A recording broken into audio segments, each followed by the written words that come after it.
I think it's because of the killer of the road. Road killer? I can take you as far as I can, but You can stay the night with me. It's very dangerous. your friend is gone. What do you mean she's gone? Well, welcome to my channel, and today we are going to recapping the movie Road Games.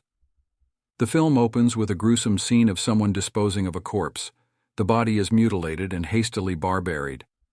The scene then cuts to a man named Jack, waiting on the side of a deserted road for a ride. Strangely, there is a sign warning drivers not to pick up hitchhikers on this road. Indeed, every passing car ignores Jack, whether driven by locals or newcomers alone and resigned. Jack suppresses his emotions. As time drags on, eventually he comes across a man and woman arguing on the road. The man storms off, leaving the woman behind. Her name is Veronica, a native French speaker, though fluent in English. Jack unfortunately only speaks English. He had been traveling in France, but was robbed by thugs on this very road. They took his money, cell phone, and rental car, but spared his passport. Veronica reveals she lives alone, planning to immigrate, since she has no family left. Both her parents died from illness with night falling. Jack and Veronica decide to take shelter in the nearby woods while warming herself. Veronica told Jack that she had been practicing autographs lately. In the morning, Jack awoke to find Veronica no longer beside him. It turned out she was bathing at a nearby lake. Seeing this, Jack immediately jumped into the lake to join her. After bathing together, they continued their journey on foot along the local roads unexpectedly. Just as they had given up hope, a man in a car offered them a ride. However, Veronica looked uneasy, even afraid of this stranger. Trying to help the man was Grizzard, a local who spoke little English, so he decided to take Jack and Veronica to his home to meet his English-speaking wife. First, though reluctant, Jack accepted the invitation, and they went to Grizzard's house there. Grizzard's wife, Mary, greeted them. She showed Jack to a bedroom and Veronica to another. After Mary left, the tired Jack lay down and quickly fell asleep. Upon waking at nightfall, Jack noticed a box labeled Grizzard. Inside were photos of Grizzard and Mary as youths, and of a boy and girl. Jack now felt certain Grizzard and Mary were not alone here. Despite neither Jack nor Veronica seeing a child in the house, Jack purposefully approached Veronica as she smoked on the terrace after dinner. She revealed having a brother who tragically died after being run over by a tractor while they played in a field. Jack then joined Grizzard to watch TV, saying he must leave for England soon to see family. Later, Jack asked about Grizzard's children, but Grizzard claimed to have none. Jack wondered whose child was in the photo he had seen.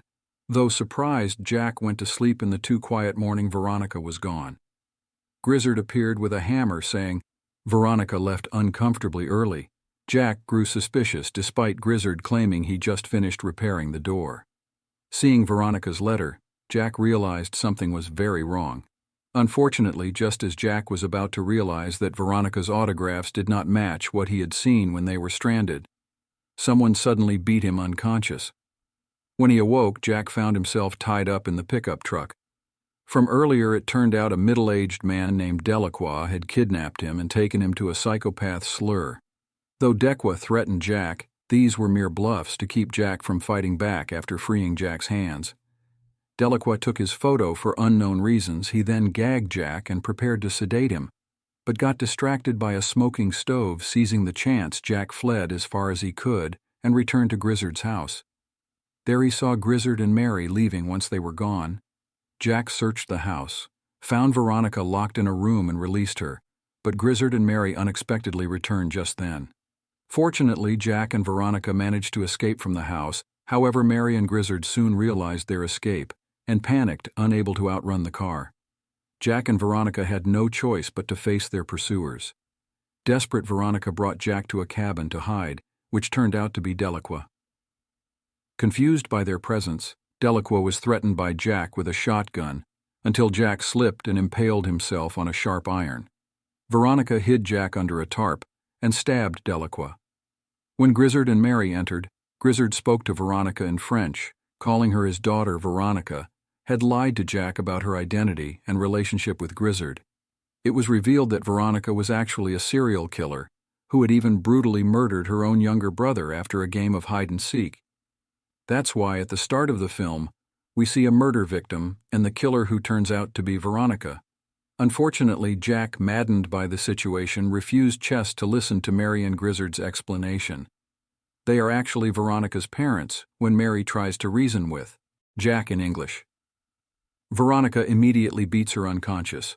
Only Grizzard remains, but he is powerless to intervene and can only surrender as Veronica departs with Jack. Grizzard and Mary helped Veronica escape because they didn't want their daughter imprisoned. However, they also wanted to prevent further deaths, which were increasing monthly, so Grizzard paid Delacroix, a butcher, to drug Jack and transport him to a port.